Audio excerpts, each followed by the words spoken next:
నమస్తే, welcome to Disha TV. శ్రావణ మాస శుక్లపక్ష పంచమి రోజున నాగుల పంచమి జరుపుకుంటూ ఉంటారు.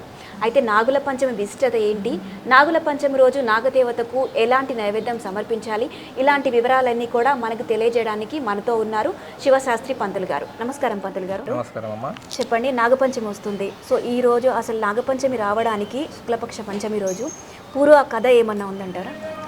ఓం శ్రీ గురుభ్యో నమః. హరః ఓం. యా దేవీ సర్వభూతేషు మాతృరూపేణ సంస్థితః నమస్తస్యై నమస్తస్యై నమస్తస్యై నమో నమః. వందే శంభు ఉమాపతిం సురగురుం వందే జగత్కారణం వందే పన్నగభూషణం మృగధరం వందే పశూనాం పతిం వందే సూర్యశాంకవన్నినయనం వందే ముకుందప్రియం వందే భక్తజనాశ్రయం చ వరదం వందే శివం శంకరం. మరి మీరు అడిగినట్టమ్మా, ఏదైతే మీరు అడిగారో నాగుల పంచమి అనేది శ్రావణ మాసం శుక్ల పంచమి రోజు జరుపుకుంటాం. అందరం కూడా దాన్ని ఏమంటే ఇప్పుడు నాగుల పంచమిని జరుపుకుంటూ ఉన్నాము. దానికి గరుడ పంచమి కూడా పేరు ఉందన్నమాట. నాగుల పంచమినే మనము కొన్ని ప్రాంతాలలో గరుడ పంచమిగా జరుపుకుంటాము. ముఖ్యంగా ఈ నాగుల పంచమి ఎందుకు చేసుకుంటాము, దీనికి పూర్వకథ ఏమన్నా ఉందా అని మనం తెలుసుకున్నట్టయితే, నాగుల పంచమి రోజు ఎవరైతే ముఖ్యంగా కుజదోషాలు కానీ కాళసర్ప దోషాలు కానీ ఏవైతే ఉంటాయో, సంతానం లేనివారు కానీ వివాహం కానివారు కానీ వాళ్ళు వెళ్ళి ఆ యొక్క నాగమ్మకు పూజ చేసుకున్నట్టయితే సకల సుఖాలు కలగజేస్తుంది, సౌభాగ్యాలు కలగజేస్తుంది అని చెప్పేసి ఒక నానుడి ఉంది, ఒక ప్రమాణం ఉంది.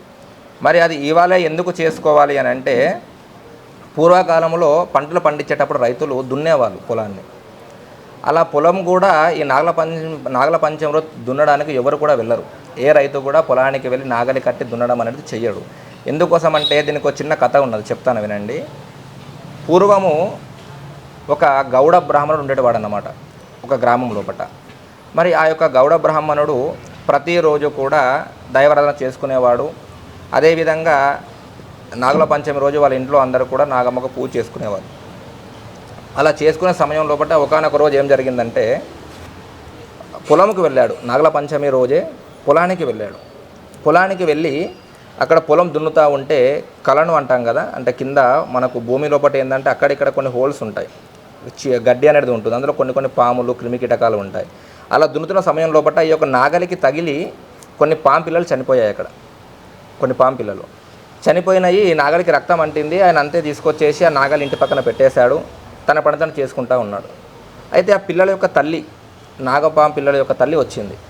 వచ్చేసి ఆ పిల్లలను చూసి బాధపడుతూ, ఎవరు నా పిల్లలను చంపారో నేను తెలుసుకొని వారిని శిక్షిస్తా అని చెప్పేసి శపథం చేసుకొని వచ్చేస్తుంది అన్నమాట. వచ్చి ఊరు మొత్తం తిరుగుతుంది. ఊరు మొత్తం తిరిగి ప్రతి ఇంటికి పోయి చూసుకుంటూ ఉంటుంది. అప్పుడు ఏమవుతుందంటే, ఈ యొక్క గౌడ బ్రాహ్మణుడి ఇంటికి వెళ్తుంది.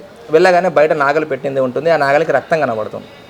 రక్తం కనబడి ఇతడే కదా చంపింది అని చెప్పేసి అనుకొని ఒక శపథం చేస్తుంది. అప్పుడు ఏంటంటే, ఎలాగైతే నువ్వు నా పిల్లలను చంపావో అదేవిధంగా నేను నీ కుటుంబాన్ని, నీ వంశాన్ని మొత్తం సర్వనాశనం చేస్తా అని చెప్పేసి ఒక శపథం చేస్తుంది నాగమ్మవారు. శపథం చేసేసి ఏం చేస్తుందంటే, ఆ బ్రాహ్మణుడికి, గౌడ బ్రాహ్మణుడికి ఏమవుతుందంటే, ఒక అమ్మాయి ఉంటుంది, పిల్లలు ఉంటారు, ఒక పెద్ద అమ్మాయి ఉంటుంది. ఆమెను పక్క ఉన్న ఊరిలో ఇచ్చి వివాహం చేయడం కూడా జరుగుతుంది. అయితే అందరినీ కూడా కాటేస్తుంది. అందరినీ, ఎవరైతే గౌడ బ్రాహ్మణుడు ఉన్నాడో కుటుంబంలో ఆ ఇంట్లో ఉన్న వాళ్ళ ప్రతి ఒక్కరిని కూడా కాటేసి చంపేస్తుంది. అందరినీ కాటేసినాక ఆమె శపథం చేసింది. ఏమని చేసిందంటే, వంశాన్ని లేకుండా చేస్తా అని చేసింది. ఈ అమ్మాయి అక్కడికి వెళ్ళినా కానీ రక్త సంబంధం వీళ్ళదే కాబట్టి వారి ఊరికి కూడా వెళ్తుంది. అక్కడ ఉన్న వాళ్ళ ఊరికి వెళ్ళి ఈమెను కూడా కాటేసి చంపేద్దామని చెప్పేసి వెళ్ళేసరికి అదే సమయంలో ఈ అమ్మాయి నాగదేవత ఆరాధన చేస్తూ ఉంటుంది, నాగదేవుని పూజిస్తూ ఉంటుంది.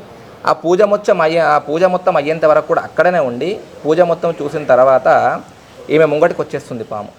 అయితే అమ్మాయి ముందుకు రాగానే అడుగుతుంది అన్నమాట. అమ్మాయి, ఏంటి తల్లిలో నా ముందుకు దర్శనం ఇచ్చామని అడిగితే జరిగింది మొత్తం కూడా చెప్తుంది.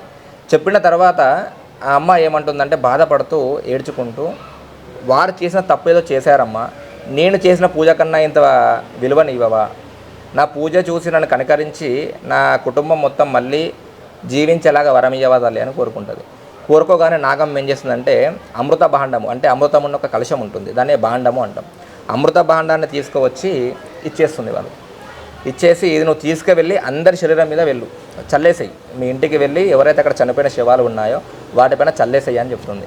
చెప్పగానే తిని నమస్కారం చేసుకొని అమృత బాణాన్ని తీసుకువెళ్ళి వాళ్ళ నాన్న, అమ్మ, తమ్ముడు, అన్న అందరిపైన చల్లుతుంది. చల్లగానే వాళ్ళందరూ కూడా లేస్తారు, అంటే మళ్ళీ బతుకుతారు, పునర్జీవులు అవుతారు.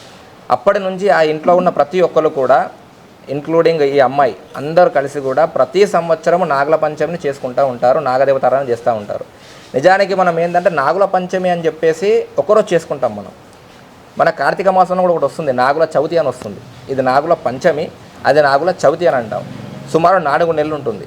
దీనికి దానికి గ్యాప్ వచ్చేసి 4 నెలలు ఉంటుంది. అంటే పంచమికి స్టార్ట్ అవుతుంది, చవితికి ఎండ్ అవుతుంది. అది కూడా ఎందుకు అంటే ఈ చాలామంది కూడా ఏం చేస్తారంటే మనం ఒక్కరోజు పుట్టలో పాలు పోసేసి దండం పెట్టుకొని అయిపోయింది నాగుల పంచమి అనుకుంటాం. కానీ నిజానికి ఏంటంటే పూర్వకాలంలో చేసేవాళ్ళు 4 నెలలు కూడా వ్రతం చేసేవాళ్ళు. నాగుల పంచమి వ్రతం అనేది 4 నెలలు చేసుకునేవారు. ఈ 4 నెలలు కూడా ఈరోజు పంచమి శుక్లపక్ష శ్రవణ మాస శుక్ల పంచమి నుంచి మొదలుకొని కార్తీక మాసం శుక్ల చవితి వరకు కూడా 4 నెలలు ఆ యొక్క వ్రతాన్ని చేసేవాళ్ళు. ఆ వ్రతం వల్ల ఏమయ్యేదంటే సంతానం లేని వారికి సంతానం కలుగుతుంది, కాలసర్ప దోషాలు ఏమన్నా ఉంటే వాటికి కూడా పరిహారం లభిస్తుంది, దాని ప్రభావం వీళ్ళ మీద పడదు. కుయదోషాలు ఉన్నవారికి కూడా దాని నివారణ అవుతుంది. అదేవిధంగా పితృదోషాలు అంటాం మనం, ఆ దోషాలు ఏమన్నా మనకు ఎంబడబడతా ఉన్నా కానీ దానికి ఒక పరిహారం దొరుకుతుంది. అదేవిధంగా వివాహం ఆలస్యం వివాహం ఉన్నా కానీ త్వరగా వివాహం అయ్యే అవకాశాలు అధికంగా ఉంటాయి.